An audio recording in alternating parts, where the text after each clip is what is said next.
পড়েছে কাঁচা বাজারে। যোগান ভালো থাকলেও ক্রেতা সমাগম বেশ কমেছে সব ধরনের সবজির দামও। এ নিয়ে জানাতে কুষ্টিয়া পৌর বাজার থেকে যুক্ত আছেন মেজবা উদ্দিন পলাশ, আর নওগাঁ পৌর বাজার থেকে আছেন আব্বাস আলী। প্রথমে চলে যাব কুষ্টিয়ায় পলাশের কাছে। পলাশ, দাম কমে আসায় ক্রেতা বিক্রেতারা কি বলছেন জানাবেন।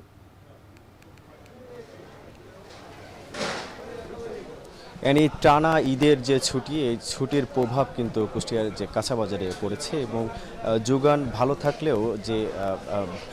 থাকলেও কিন্তু যে ক্রেতা সমাগম কিন্তু বেশ কম। এতেই এর প্রভাব পড়েছে কাঁচা বাজারে। এবং আজকে আমি সকাল থেকেই বাজারগুলোতে ঘুরেছি এবং সব ধরনের যে সবজির দামের যে বিষয়টি সেটি কিন্তু কমেছে এবং এই কমার কারণে কিন্তু যারা ক্রেতা রয়েছেন, ক্রেতা যে সমাগমটা যে বেশি সেটি কিন্তু আসলে বেশ কম। এতে কিন্তু আজকে আমি দেখেছি যে তাদের যে উপস্থিতি একেবারেই আসলে কম এবং এতে কিন্তু আসলে যে দামের যে বিষয়টি এবং দাম কিন্তু আজকে আমি দেখেছি যে বাজারগুলো ঘুরেছি যে সব ধরনের সবজির দাম, বিশেষ করে যে এখানে যে পুঁই শাকের দাম কিন্তু 12 টাকা কেজি এবং লাল শাক সেটি 20 টাকা, টমেটো 20 টাকা এবং যে কাঁচামরিচ 40 টাকা কেজি এবং বেগুন সেটিও কিন্তু দাম কমেছে, সেটিও কিন্তু 30 থেকে 40 টাকা দরে বিক্রয় হচ্ছে।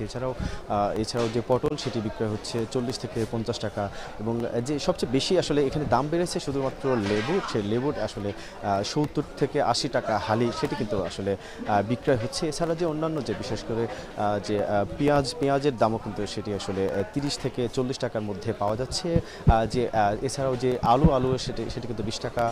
এছাড়া যে রসুন সেটি কিন্তু 60 টাকা কেজি আসলে দরে বিক্রয় হচ্ছে এবং এছাড়াও যে অন্যান্য যে সব ধরনের সবজির দামের যে বিষয়টি সেটি এবং আমি বিক্রেতাদের সাথে কথা বলেছি, তারা বলছেন যে এই সময়ে বিশেষ করে ঈদের যে ছুটি, এতে শহর থেকে কিন্তু মানুষ কিন্তু গ্রাম অঞ্চলে চলে গেছে এবং তারা এতেই কিন্তু এর প্রভাবটা কিন্তু আসলে পড়েছে। এর প্রভাবটা কিন্তু আসলে পড়েছে যে কাঁচা বাজারে, এমনটি আসলে রয়েছে। এই বিষয়ে আসলে কুষ্টিয়া থেকে আমার কাছে ছিল এই আর কি। আমি এখন চলে যাব আমার সহকর্মী আব্বাসের কাছে নওগাঁয়, আমরা সেখানকার যে বাজারের খবর জানবো। আব্বাস।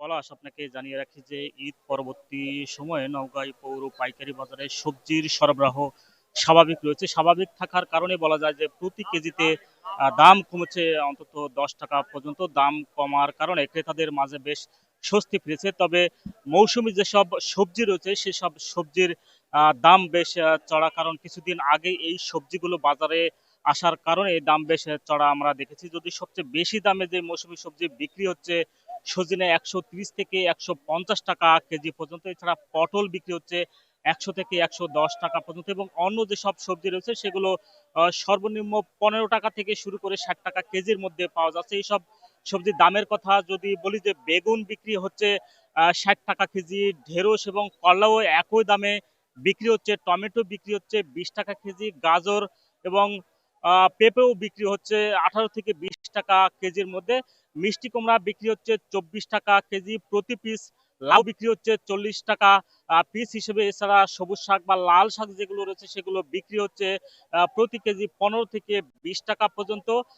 আলুর দাম ঠিক আগের মতোই রয়েছে, বলা যায় যে 18 থেকে 20 টাকা কেজির মধ্যে বিক্রি হচ্ছে এবং মরিচ বিক্রি হচ্ছে 40 টাকা কেজি, যেটি কিছুদিন আগেও আমরা দেখেছি যে ঈদের আগে প্রায় 100 থেকে 120 টাকা কেজি বিক্রি হচ্ছিল। সেই কাঁচা মরিচ এখন বিক্রি হচ্ছে 40 টাকা কেজি পর্যন্ত। যেহেতু ঈদ পরবর্তী সময় এখনো ঈদের আমেজ শেষ হয়নি, তারপরও আসলে এই সবজি বাজারে সবজির সরবরাহ স্বাভাবিক থাকার পরও দাম কিছুটা কমে এসেছে, যার কারণে স্বস্তি প্রকাশ করেছেন কৃষক এবং ব্যবসায়ীদের সঙ্গে কথা বলে আমরা যেমনটি জেনেছি যে গত কয়েকদিন থেকে আসলে সবজি তারা বাজারে বিক্রি করতে পারেনি, অল্প কিছু পরিমাণ সবজি তারা বিক্রি করেছেন।